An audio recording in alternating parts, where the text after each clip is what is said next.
8 సార్లు ఎమ్మెల్యేగా గెలుపు, 6 సార్లు ఉప ముఖ్యమంత్రిగా సేవలు. మహారాష్ట్ర రాజకీయాల్లో కీలక ట్విస్టులకు కేర్ ఆఫ్ అడ్రస్ అయిన నాయకుడు. పాలిటిక్స్ లో శాశ్వత మిత్రులు, శాశ్వత శత్రువులు ఉండరన్న సిద్ధాంతాన్ని బలంగా నమ్మిన మాస్ లీడర్ ఆయనే అజిత్ పవార్. సీఎం కావాలన్న కల నెరవేరకుండానే విమాన ప్రమాదంలో తుది శ్వాసను విడిచారు. మహారాష్ట్ర కీలక నేత డిప్యూటీ సీఎం అజిత్ పవార్ హఠాన్ మరణం యావత్ దేశాన్ని దిగ్భ్రాంతికి గురిచేసింది.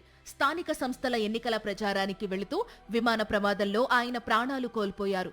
ఈ ప్రమాదంలో అజిత్ దాదాతో పాటు 2 పైలట్లు సంభావి పాఠక్, సుమిత్ కపూర్, అజిత్ పవార్ వ్యక్తిగత భద్రతా అధికారి, ఫ్లైట్ అటెండెంట్ పింకీ మాలీ చనిపోయారని అధికారులు ధృవీకరించారు.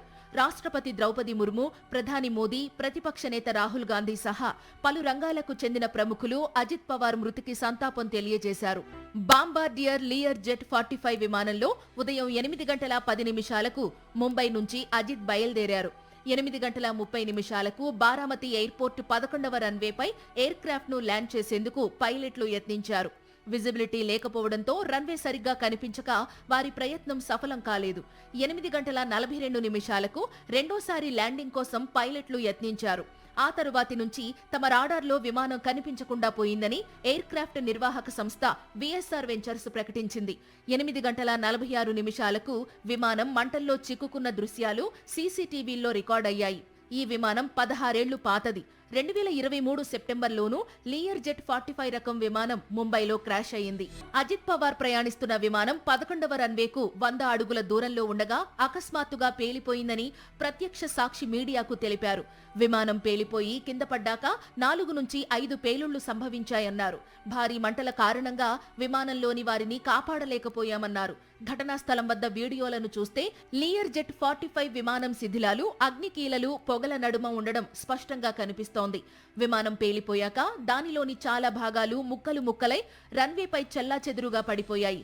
చేతి వాచ్, కళ్లద్దాల ఆధారంగా అజిత్ పవార్ ను గుర్తించారు. అటు అజిత్ పవార్ విమాన ప్రమాదంపై డీజీసీఏ కీలక ప్రకటన చేసింది. పైలట్ల నుంచి మేడే కాల్స్ ఏమీ రాలేదని వెల్లడించింది. రన్వే నెంబర్ 11 పై ల్యాండింగ్ కు బారామతి ఏటీసీ క్లియరెన్స్ ఇచ్చిందని ప్రాథమికంగా పేర్కొంది.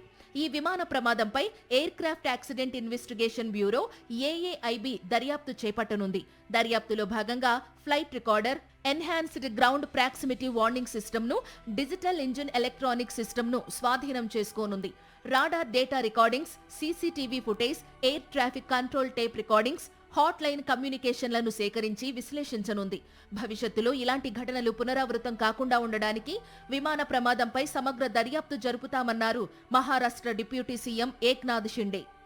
విమాన ప్రమాదంలో ప్రాణాలు కోల్పోయిన మహారాష్ట్ర డిప్యూటీ సీఎం అజిత్ పవార్ అంత్యక్రియలు గురువారం బారామతిలో జరగనున్నాయి. ప్రధాని నరేంద్ర మోదీ, కేంద్ర హోంమంత్రి అమిత్ షా అంతిమ సంస్కారాలకు హాజరు కానున్నారు.